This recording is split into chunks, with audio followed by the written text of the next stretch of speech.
Hello, everyone. Welcome to Building Character with me, Logan. How's it going? Um, this is a part of our Twitch initiative here at the Story Told that we're trying out. If you're a new time watcher to this, if not, you kind of understand what I'm doing here, I hope. I think. We'll find out. Just a couple of things off the top. We are proud partners with Fool's Moon Entertainment. They're making some really great games. Go ahead and check them out. Various socials to them can be found across all of our socials. Uh, we are affiliated and partnered with the D20 Radio Network. It's an amazing network full of awesome podcasts and content. Go check them out.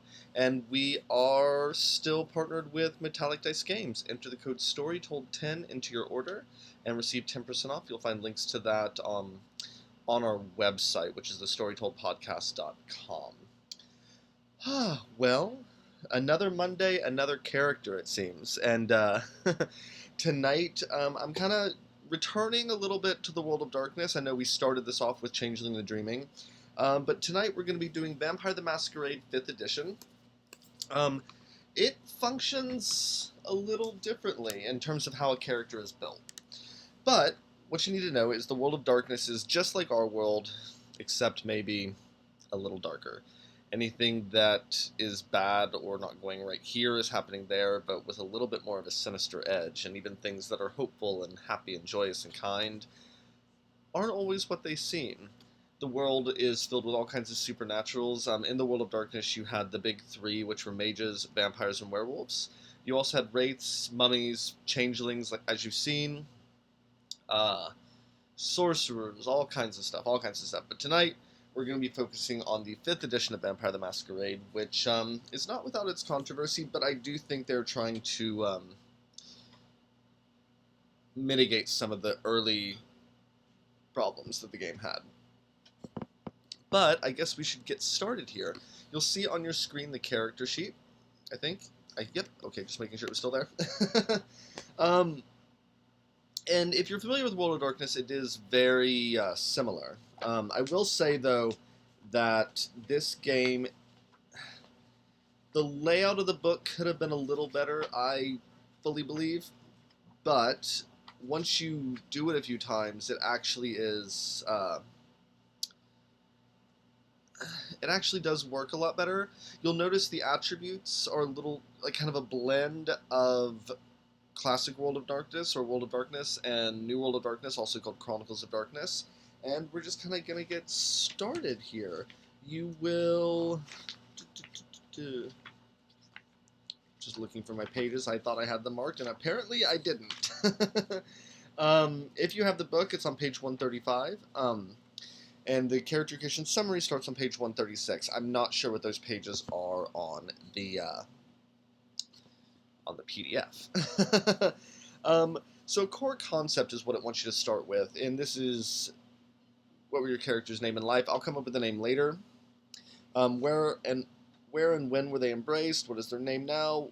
Where are they now? Write your character's name on the relationship map. We'll get into that in a minute. Then you pick a clan and a sire, and then attributes.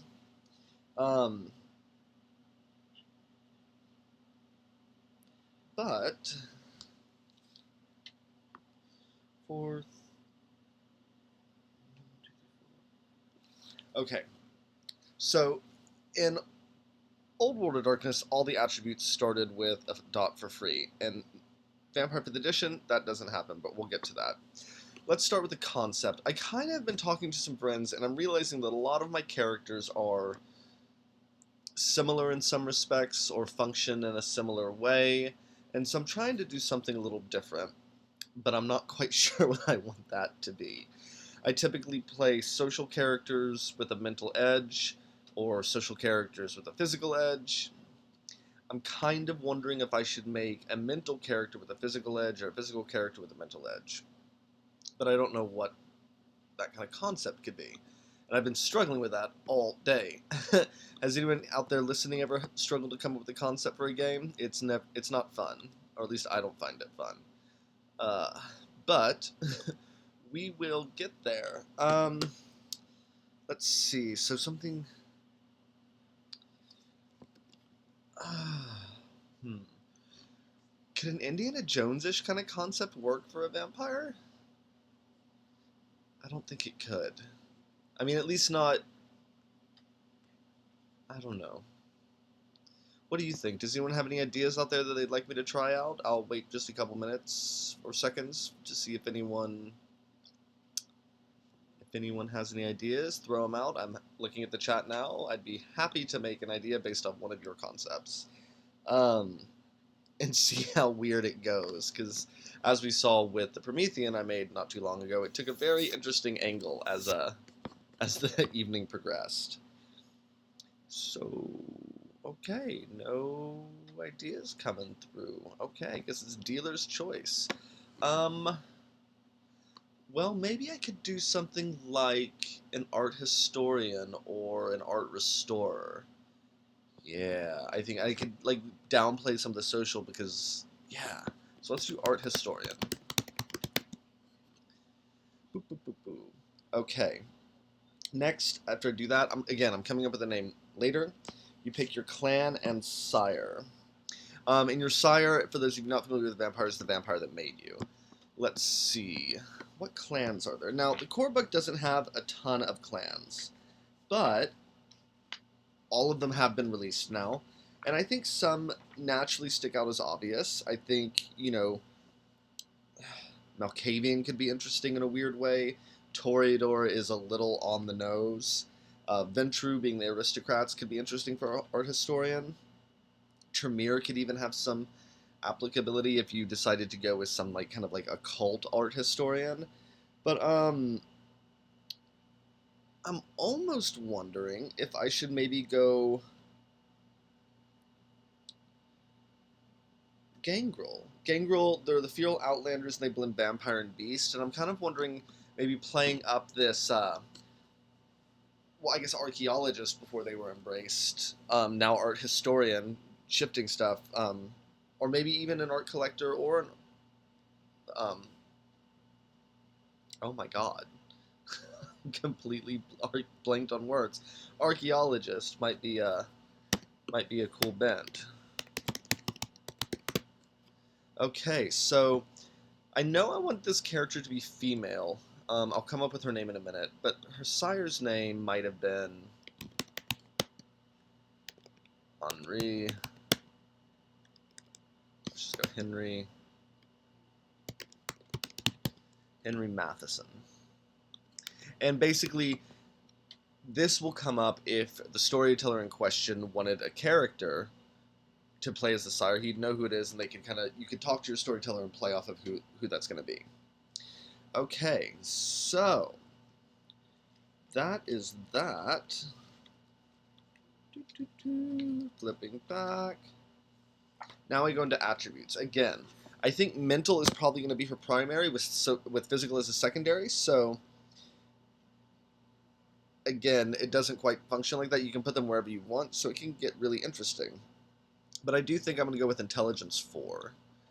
Let's see. 3 attributes go at 3. Oh, yeah, that's right. You get 1 attribute at 4, 3 at 3, 4 attributes at 2, and 1 attribute at 1. So let's do that. Let's do wits at 3 and resolve at 3. Let's see. I get 1 more attribute at 3. I think I'm going to go with stamina. I think an archaeologist probably should have above average stamina. We'll go 2 for dexterity, 2 for strength. I get 2 more at 2. I get composure, having to deal with, like, morons, she probably calls them, requires her to keep a little bit of composure. And let's go with charisma too. I think she's fairly likable, but she has no poker face. She wears her heart on her sleeve a little bit. Oh, I need to put Gangrel in here. And also, this is a little bit of odds with the Gangrel clan, so it's something that she's kind of fighting against. She was probably made into a vampire. I think Henry Matheson made her into a vampire so he could accustom himself to a new, more modern age.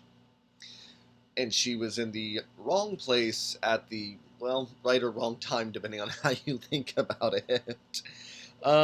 So now we go into skills. And this is really cool because instead of having like a 1395, oh, so you'll see some like text in here. I was practicing on another character earlier and forgot to delete some of their specialties. But you have a couple skill distributions that you can pick. You have a jack of all trades, you have a balanced, and then you have a specialist. And then you add a free specialties to academics, craft, performance, and science skills, assuming you have dots in them. And then you get a free specialty after that. Specialties give you a bonus die, usually. I think I'm going to go specialist, and I think I'm going to go academics 4, and I'll figure out that specialty in a minute. But I get 3 skills at 3, 3 skills at 2, and 3 skills at 1. So let's see, I think... God, I had a lot of specialties on this. I am sorry. I'm a mess. I think survival will go at 3. I think streetwise will go at 3. I think she probably understands how to look at that when she's been on various digs and places that are less than fresh, if you'll catch my drift. And I get another one at 3. I think insight would be really important for her. I think her looking at artifacts and understanding what they did and how they functioned would be an essential part of her craft, more or less. Okay, so 3 skills at 2. I think I'm going to go couple awareness.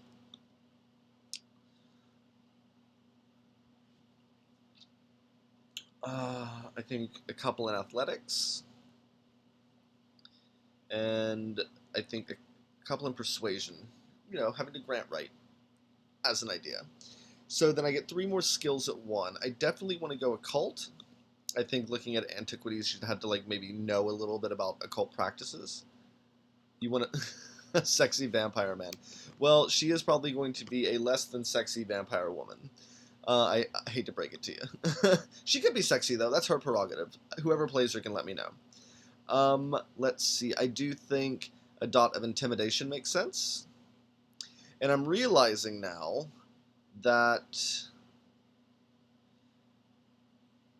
I don't have any investigation, and that's a problem. I think I'm going to take survival down to 1, because that'll be my 3 1s, 3 3 2s, and I'm going to make investigation 3. I think that makes a little bit more sense with what she's doing. Okay, so then for health, you take your stamina plus 3, so that's 3, 4, 5, 6, so I have 6 health boxes. I'm just going to black these out as they're not used, so I know how much health I have. And then willpower is composure plus resolve. So willpower 5, which is nice and average, but willpower is important for a vampire because it can help them resist frenzy and hunger and things like that. And I just lost my ring light. Well, that's fun. Bear with me with one moment. I'm just going to turn the overhead light on and we'll get right back to it. Hey, Echo, turn on bedroom light. Okay. Okay, and we're back. I forgot I could just not have to get up now. I got smart bulbs. Those are fun. Okay, so I get an especially to craft, performance, academics, or science. I think I'm going to take an academic specialty in antiquities. And I know I spelled that wrong. Let's get that fixed. And I get one more free specialty. I kind of think that insight is pragmatism. I see her as a little bit as a no-nonsense, and she uses her insight to make very pragmatic, rational decisions, which is kind of funny for a vampire, I suppose. Okay, so next thing is you choose disciplines. You choose 2 of your clan disciplines and put 2 dots in one and 1 dot on the other. Now, Gangrel let's see, let's flip to this. I believe it tells us on page 152, get animalism, fortitude, and protean. Animalism is working and communicating with animals. Fortitude is inner reserves of strength, and protean is transformative. Um, so I want to look at that. So let's see. Oh, wow, I just forgot to delete a lot here today. So to animalism.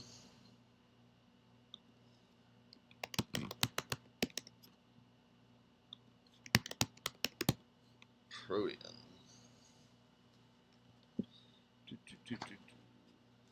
Okay, so let's go look at those and we'll kind of start figuring that out. I think I might make her a lower generation, but we'll figure it out. I don't think I want to go animalism, to be quite honest. I don't really see animals being all that useful to her. Like, lets you do things like sense beast, the beast, which is like the internal nature of the vampire, like the horrific nature of them. Bond familiars, feral whispers, that sort of thing. That's not really right. So let's go look at fortitude, and let's just put a dot in fortitude and protean. I don't know which one I will be adding that second dot to, but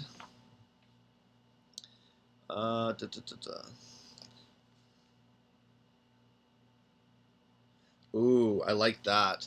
I'm gonna go ahead and put for every dot here you get a power. I think for the fortitude I'm gonna take unswayable mind. I can talk today, I promise.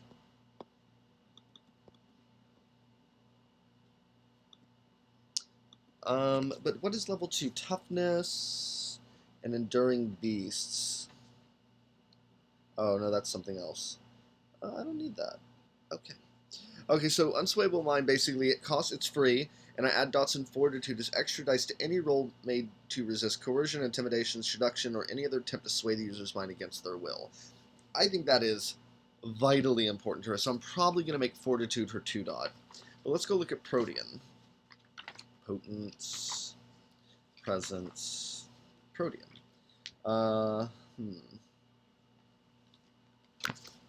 See, level 1 gives you can get eyes of the beast. Lets you see in the dark, more or less. Weight of a feather, you can reduce your weight. Level 2 gives feral weapons. And level 3 gives you earth meld, which could be interesting. It lets you meld into the earth, but I'm not necessarily going to have that. I think, though, that I'm going to take eyes of the beast. I'm beginning to get the impression she's very much about perceptions. But I will put my second dot into fortitude, and I will get a second power for that. So going back to fortitude, let's look at the level 2 powers. And I'm just using the core book for this. There are multiple books out now. But I figured for something like this, let's keep it simple. Stick to just the core book. So yeah, level 2, I'll just take toughness. It lets you ignore damage. So she's tough and hardy. I like that. Okay, so next, you pick your predator type. Those are listed on page 175, but also if you have the core book, I think, or maybe not. No, they're not. Ignore me. This is how you hunt, how you eat blood as a vampire. Different books offer more options, more or less, but I kind of want to, again, like I said, just stick to the core book. So going to page 175, we'll see what kind of predators there are. There's the alley cat, which is a combative assault feeder. I don't think that really sounds like her. There's the blood leech. You drink from other vampires. Nope. Baggers buy or otherwise procure cold blood rather than hunt. That could be interesting for her. That could actually be really interesting for her. Huh. Huh. Maybe. Um. Hmm.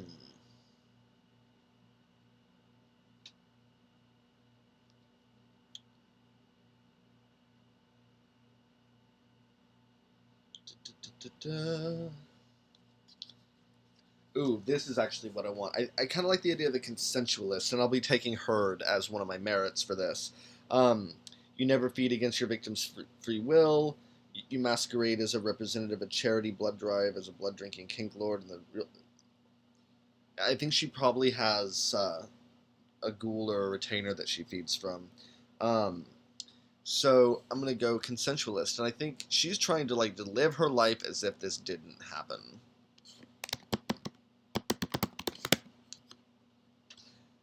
Did I spell it right? Sensualist. Yeah. Okay. Well, we'll figure that out.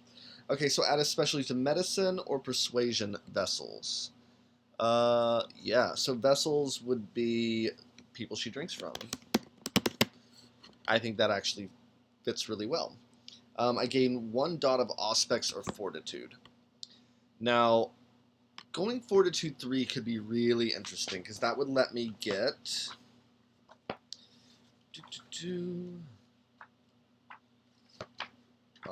Not finding what I need apparently. How is everyone doing out there while I look this up? Good. I hope we're all good. It's been a nice day today. It's a little cold and rainy, but I kind of like cold and rainy. Fortitude. What is level 3? Defy Bane. Oh, it lets you make yourselves temporarily resistant to fire and sunlight. That's kind of cool. Fortify the inner facade. Instead of hardening the vampire's physical frame, it allows you to protect their thoughts and emotions. That's kind of cool. But you know what? Yeah, let's go Fortitude 3. And she's just like this shell that can't be cracked, more or less. I really want Auspex. If I go a slightly older vampire, which I'm kind of considering to do just because of time and I have the time to do it, I might buy Auspex 1 just because I think that'd be really fun because it allows you extra sensory perceptions, and I think that could be really, really cool. But Fortify the inner facade.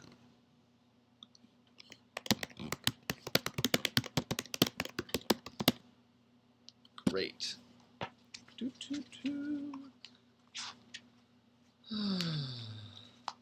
too far back.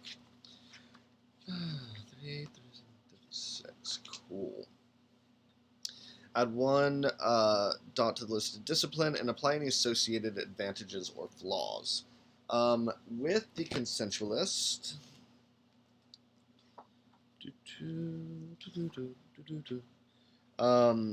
I do gain 1 dot of humanity. More on that later, but we're going to go ahead and pop that right there. Gain the secret. Gain the dark secret flaw. And you'll find flaws on the next page. I like to separate flaws and advantages, so we're going to put dark secret here.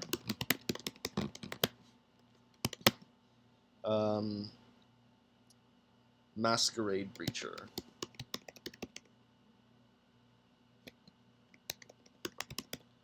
But I also gain the feeding flaw, prey exclusion, non-consenting.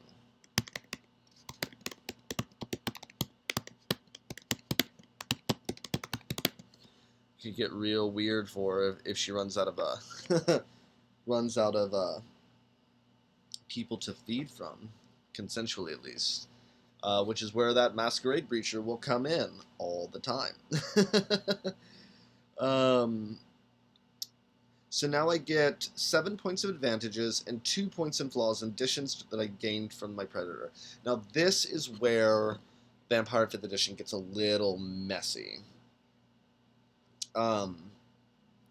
I don't particularly like it, but it is what it is. So, let's see. So let's flip to advantages. That comes after your skills and stuff, and the information, I will say, is in there, like all of them, but you have to kind of sift through it. You have backgrounds, in which have things like fame, influence, haven, herd. You have lore sheets, and I probably want to take a dot of a lore sheet. But flaws are built into that. So let's do my advantages first. I do think she probably has some contacts. I'll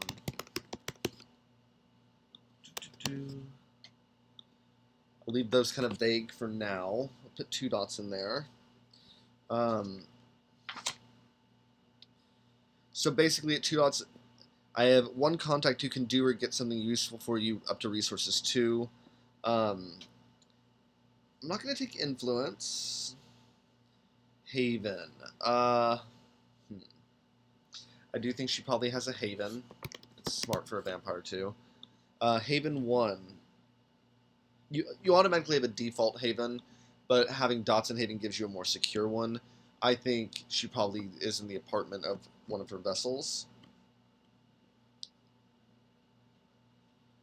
And I'm going to put 2 dots in that. I think it's probably some kind of row house or something. That's an example in here. Um, Herd. Um,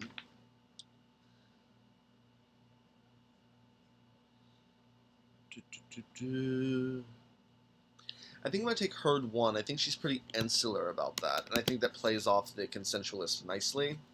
1 to 3 residents, or 1 to 3 vessels with random residents and no disgracias. You can change one victim's residence once a month with a successful manipulation plus insight test, difficulty 4. Let's see, but I'm not quite sure what this means.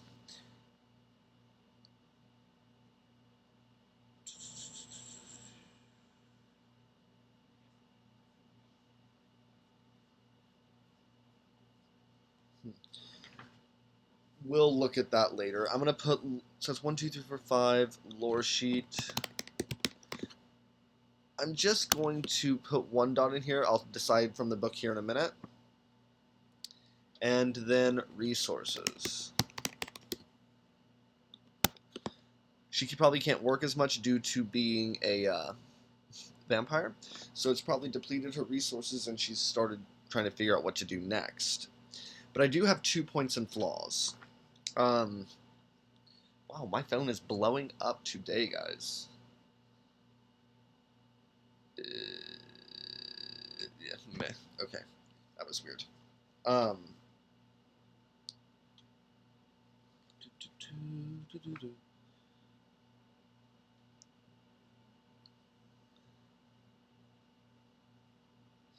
I think I'm gonna take the. God, these go quick, don't they?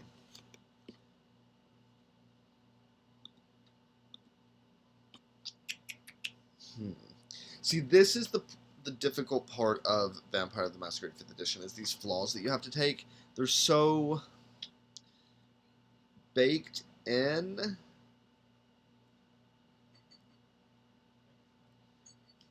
And, yeah.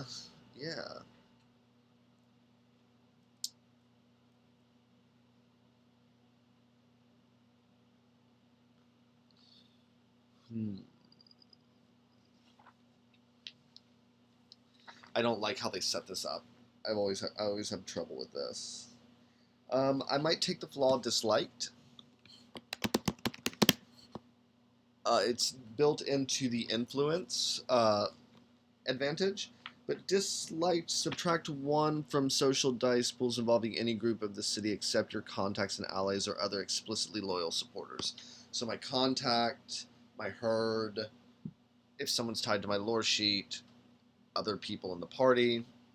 But that also plays into the fact that she has no manipulation. She's probably a little too blunt and a little too forthright, in addition to being a gangrel, that people probably just would rather not fucking deal with her. But yeah, I need 1 more point in flaws. But I feel like...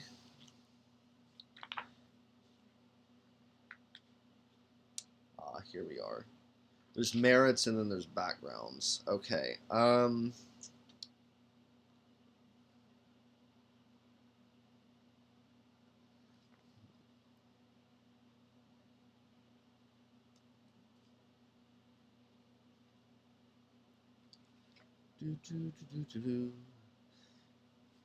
Here we go. I'm going to take a folkloric bane.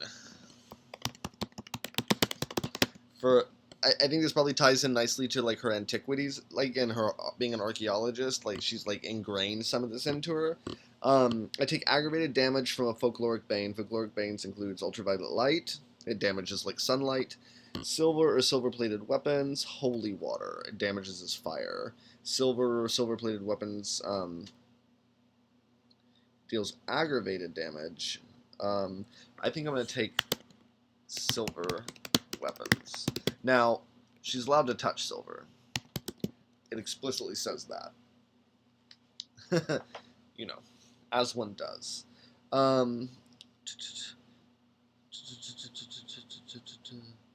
Okay, so now I choose 3 convictions, and those are on page 17. Those are explained on page 172, and create an equal number of touchstones, each connected to 1 conviction, then add them to the relationship map.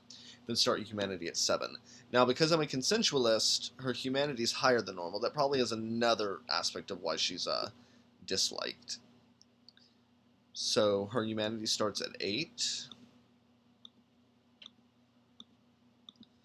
And this gives her some benefits in the fact that she looks and feels more human than most. I'm sure that probably sets others on edge. But yeah, let's go look at these convictions on 172 and the touchstones on 173. So, some convictions include... Oh, I'm very thirsty tonight. Love thy neighbor as thyself. Protect the innocent from harm. Courage is the higher virtue. Slavery is evil. Obey authority. Reject wealth for it corrupts. Never act against another. Blank. Always aid a woman in need. Stand up for the disenfranchised. I think honesty...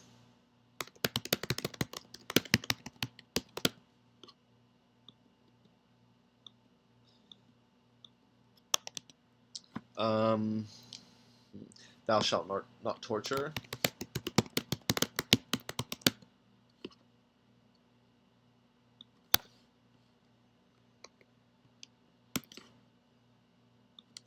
And consent for anything is essential. I kind of get the vibe that she was made against her will, and that's where this consensualism comes from. Now, before we move on, you'll see right here on the sheet that it lists a clan bane.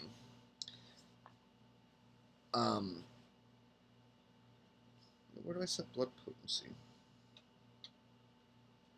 Ah, never mind. Okay, we'll get there. Clan bane. So as a gangrel, or any clan has a bane to their clan that can be somewhat debilitating, but it also kind of really defines them as a clan, as a group. Let me find gangrel, and alphabetically, everything's alphabetical in the book. Who'd have guessed? Gangrel.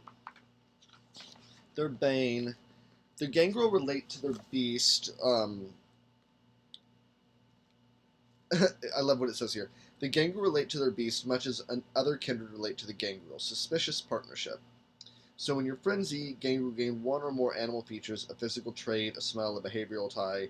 These features last for 1 or more night, afterward lingering like a hangover following debauchery. Each feature reduces 1 attribute by 1. The storyteller may decide that forked tongue or bear like musk, yada yada. The number of features that gangrel manifests equals their bane severity. And that, I'm not quite sure what that means.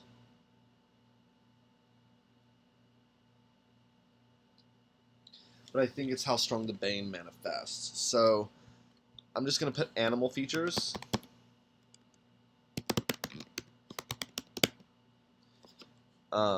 Just so we know it's there. Oh, but I need to make touchstones. Honesty is the best. Consent for anything is essential. Touchstones. Example of these might be a human you admired in life or their descendant. Someone who represents something you once held dear in life. I think they have to be people. Yes, a touchstone must be a living human being. Honesty is the best policy. I think this is going to be probably going to use XP to buy this, but a retainer who is going to be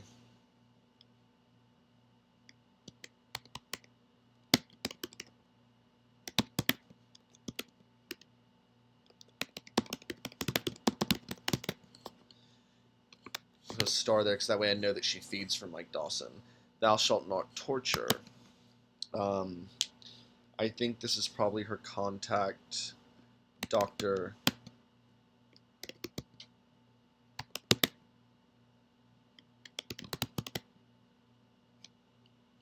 Dr. Samuel Stone.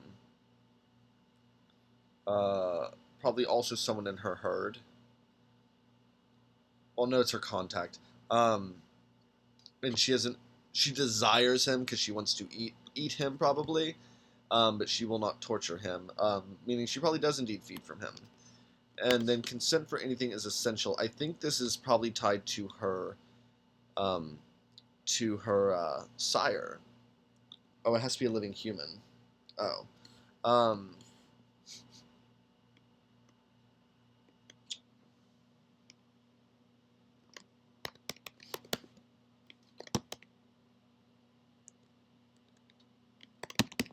Avery Good, probably her girlfriend.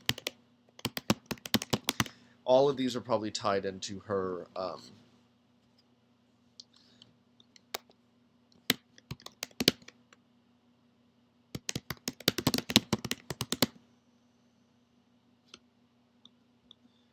Into her herd. She has 3 vessels. These are probably her herd. Mike, Dr. Samuel Stone, and Avery Good.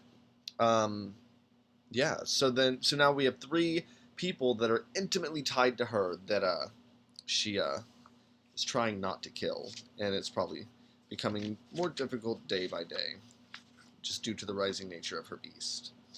Um, so now we are in this section called Sea of Time. Ooh, I have a lot of time left on this. This is going to be interesting. We'll go into the XP with that. So with your storyteller and other players, you would determine if they're a childer, so embracing in the last 15 years, meaning your 14th, 15th, or 16th generation. 16th generation being thin-blooded, and what generation means is how many generations or steps you are from Cain. Yes, the biblical Cain, who was the first vampire, and from him all vampires sprung. I'm not going to go Childer. I mean, I could go as low as 12th or 13th generation with Blood Potency 1, but I kind of want to be a neonate. Somebody's a little bit more established. They were embraced between 1940 and a decade ago, and that gives me a little bit more room to play with. I can be a 12th or 13th generation, so let's go 12th. I could see Henry being an 11th generation, making her because he really wanted to reconnect with the modern age, and she probably found him on a dig. Who knows where? You can determine where that was um, when if she gets played, more or less. You get Blood Potency 1. This determines your relative power level as a vampire. This is kind of like a pullover from Vampire the Requiem. But I do get now 15 experience to spend. Okay, I have my herd kind of situated. So I definitely want to take Auspex 1. And that'll be 7 of my 15 experience. Attributes, new level times 5. I kind of want to raise manipulation by 1. I don't like the idea. No, you know what? No, I take that back. I'm going to remove that. So,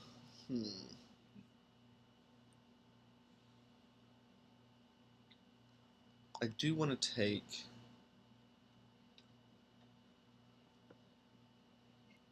advantages are 3 per dot. I do kind of want to take another other resources. That's 10. And I can increase an attribute, or I can increase a...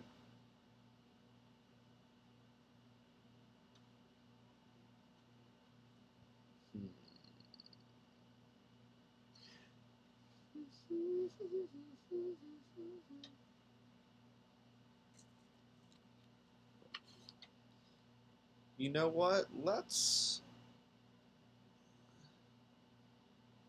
I don't really need any specialties. I have the lore sheet I still have to pick.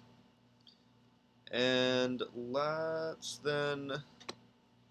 go ahead and take a dot of animalism. She's been a vampire for maybe 20, 30 years. I could see the need for her to have picked that up. So now I need to pick an animalism power and a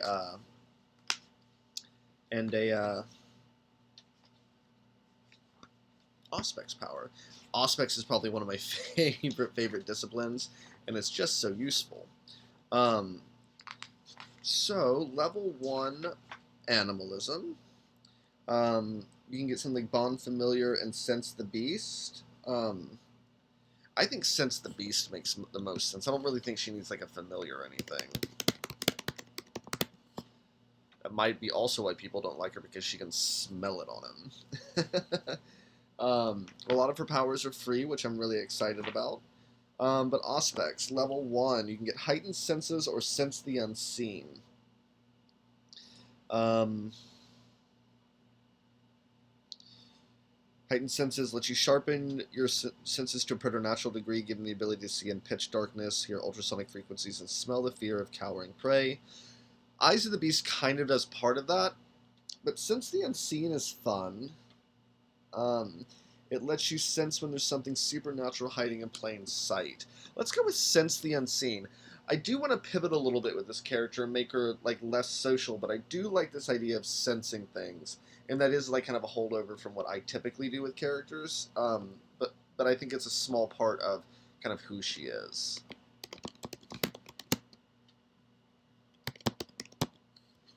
Okay. So now we have to go in, and that was my 15 experience points. It was 5 for the 5 for the animalism, 7 for the Auspex, and then 3 for resources 2. Just because I figured that made a lot of sense. She has 3 very successful people in her herd. She herself is an archaeologist. And she has a haven and a contact that helps her like get jobs. I kind of think that she just has access to a little bit more funds than would otherwise appear, which is a little different for a gangrel, at least the gangrels that I know. We'll get into this column here on the right here in a few minutes. But we need to go to lore sheets. Now, lore sheets are probably one of my favorite things about V5. It's these things that are kind of like... I'm not quite sure what they're like, but I guess they're kind of like backgrounds in a way, but they have mechanical things tied to them, and there's 5 levels to them. You have to build up to... Or they're individual things. And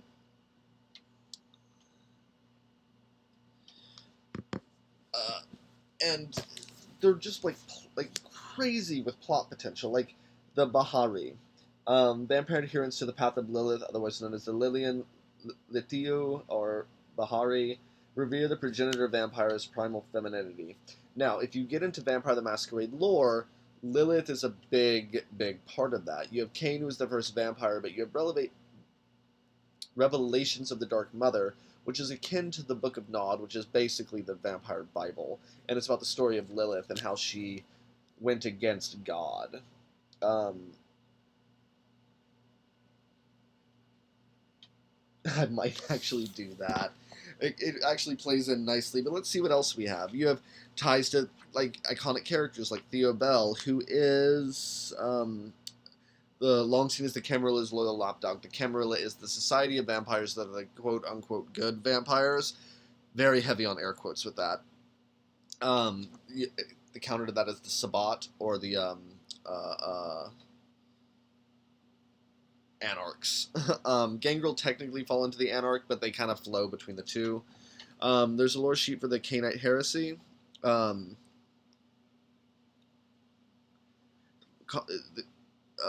They claim that Christ was the second Cain, and were part of the Anarch revolt in the history. I might really go into that. Let's see, that's very Tremere oriented.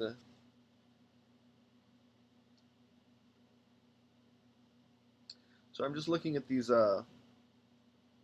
I'm looking for all of these lore sheets to pick one. The Convention of Thorns is where the Camarilla was formed.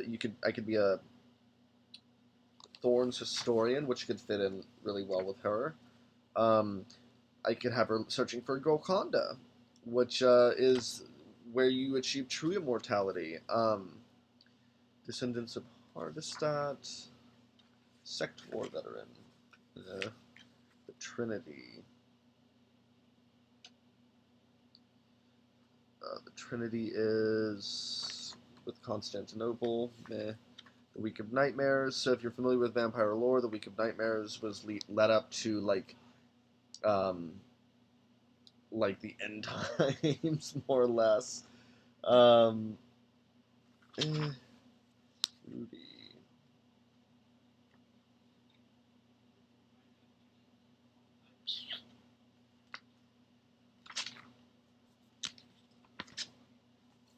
You can take high or low clans.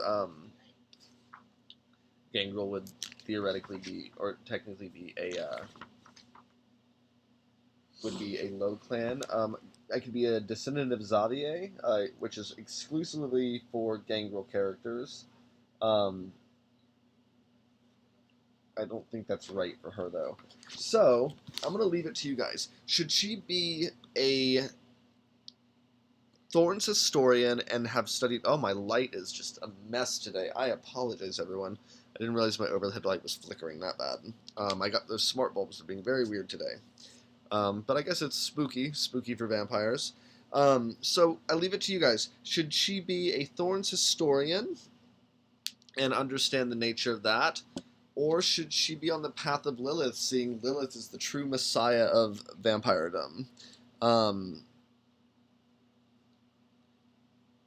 I'm kind of know what I'm leaning towards, but I'll leave it to you guys while I fix my lights so they stop doing this. And yeah, just while I'm fixing this, let me know in the comments, and we will get this party started. The other one is the Bahari, for the record. It's always a technical difficulty with me. One day I'll get it right. One day I'll get it right. Oh, now they stop flickering. That's bizarre. Okay, maybe we're good. Okay. I will say the Bahari seek enlightenment through pain and conflict, turning this masochistic urge into strength to endure and overcome. It says here, as Lilith rebelled against God's command and fought against her curse, her followers defeat the weakness and curses upon them to become something else. Some Bahari lead other kindred to enlightenment, others become perfected predators.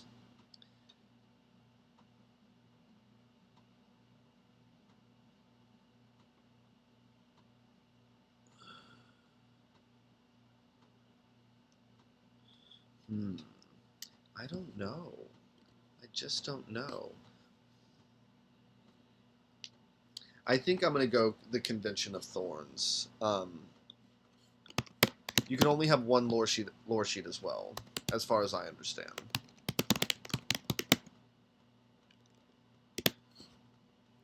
Whoa.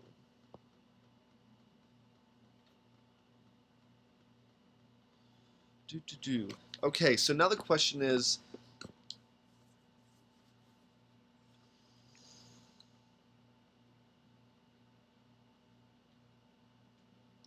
you know what? Actually, I'm going to take that resources out and I'm going to put this into lore sheet because I want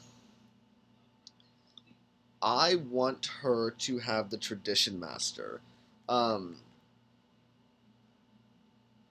basically, the 6 traditions of the Camarilla that the Camarilla clings to tonight were codified and agreed upon with this Convention of Thorns, kind of like those men that decided on the books of the Bible. But once per chronicle, I can exercise fringe laws in domains where the ruling clans may still be sympathetic to the unaccepted traditions of Thorns. So basically, there were laws that were enacted, and we'll go into what those are in just a minute, that for the Masquerade, you have to adhere to. And so she would now then know ones that were vetoed. So it's kind of interesting that she's into this idea of consent. She's disliked, probably because she's too brazen, but she has a dark secret that she's a masquerade breacher. But she also knows laws that probably should have been enacted, and that's probably how she justifies it in her mind. So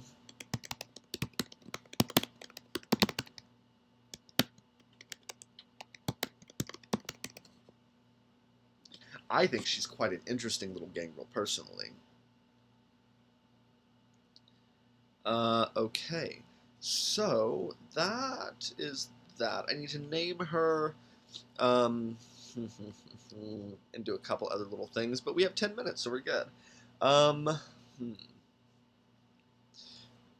Let's see. I need to research something.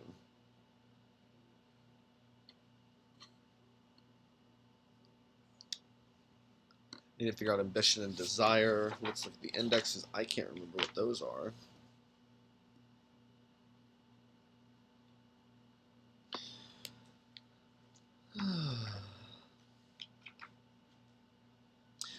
So, what was your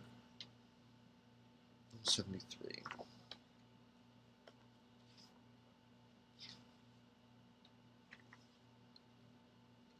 A character's ambition keeps them acting and moving.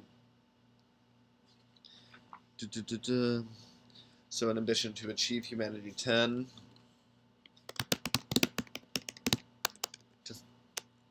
I think she wants to find true freedom from the Camarilla.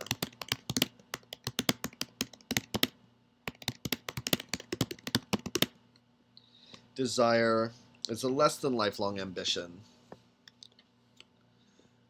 Confront her sire.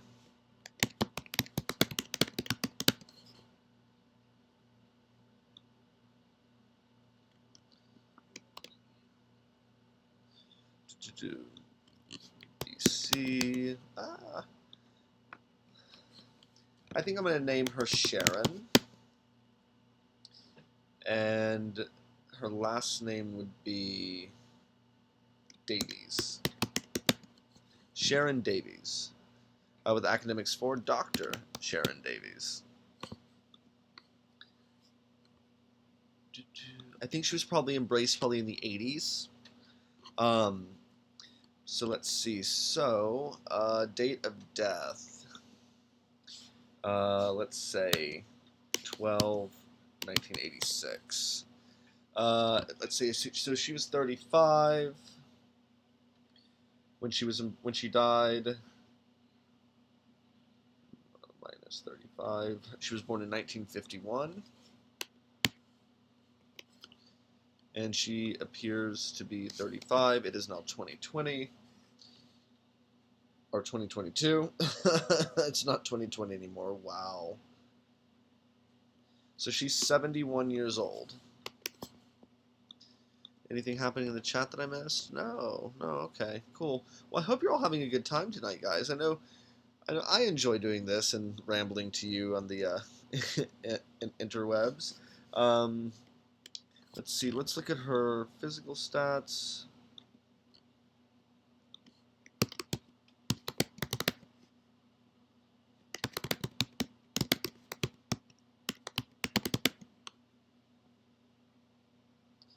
Let's see. I think she has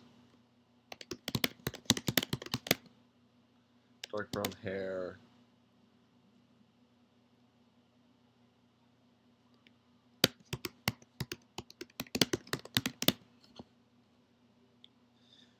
I'm not going to put in all the history in here. We've kind of talked about a lot of it.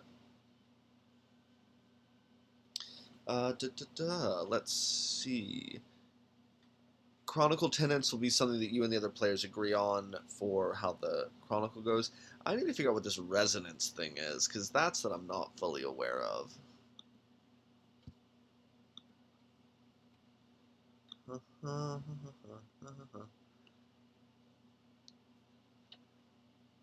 I will make a note here that she was...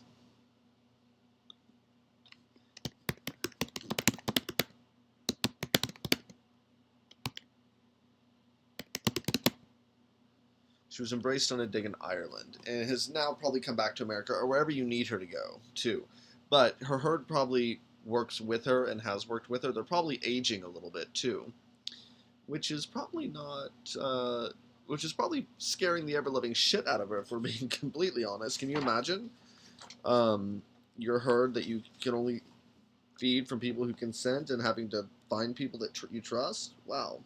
Okay, so resonance is on page 226. Do I start with it, is the question.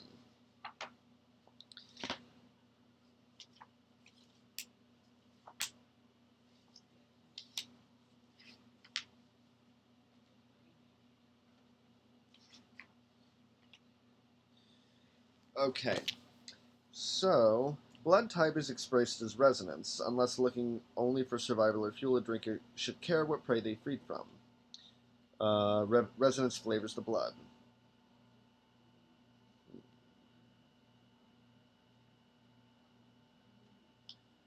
Oh, interesting. Oh, cool. Huh. Okay, no, I don't need that. So we won't go into that. You can learn about that in game. Let's see. I should figure out my Bane's severity, I think. Uh, ah! This character sheet is freaking out.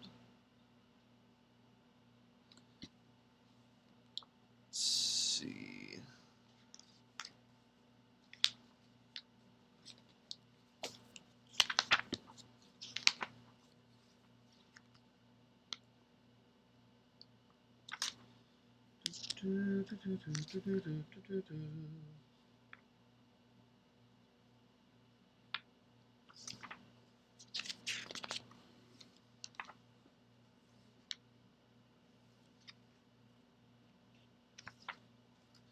I just want to make sure that.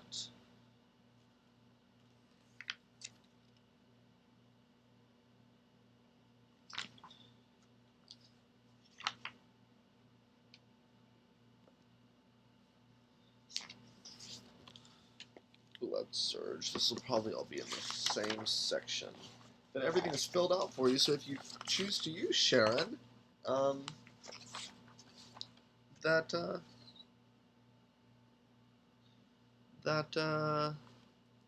she's good to go. Well, I'm not sure what this is, but if it is a derived trait, I will have that put in there whenever you post this. So, again, sorry for the lights, guys. I will figure it out. I'm going to be getting a new ring light as soon as I can. This one keeps dying whenever I use it, so that's always fun. Um, that, in a nutshell, is Vampire the Masquerade 5th Edition character creation. I'm sure there's a couple things I missed. Nothing is perfect, but this is the basic core of how it is. You'll notice that it's very similar to Chronicles of Darkness and World of Darkness, but it is kind of its own inherent little beast. Pun intended, I suppose. Um, I rather like it. I do think it has some flaws, but I do really like characters that are made in this way. I feel I've always liked the World of Darkness because character creation felt very organic, but I feel like Fifth Edition really takes that a step further, and it reminds me a little bit of the story path system that we saw with Aberrant a little bit, and it feels like it just keeps building upon itself and turning into something really, really cool. But I'll leave you with that. That is Sharon, Dr. Sharon Davies, anthropologist, archaeologist, take your pick, who is hell bent on confronting her sire and finding freedom from the Camarilla and its laws because she is a dirty, dirty masquerade breaker, while also understanding what those laws were. Oh, I forgot! Yes, the laws of the masquerade. I can't believe I did that. Probably gonna be around page 49, because that's where they deal with the Camarilla. Let's see. So the six traditions. The first, the masquerade, the one she breaks often. It's pretty universally respected, but it's also one broken most often. It's about not letting humans find out about vampirism. The second tradition is the domain. The domain is thine own concern; all others owe thee respect while in it. This is about territory and honoring and respecting other people's territory, because vampires are very, very, very territorial. The third tradition, the progeny, saying you only sire with the permission of thine elder. This one gets broken a lot. In fact, it's kind of what happened to her, which is why she's probably as pissed off as she is, understandably. The fourth tradition is the accounting. Um, this has to do with a sire, a creator, being responsible for everything their child does. Uh,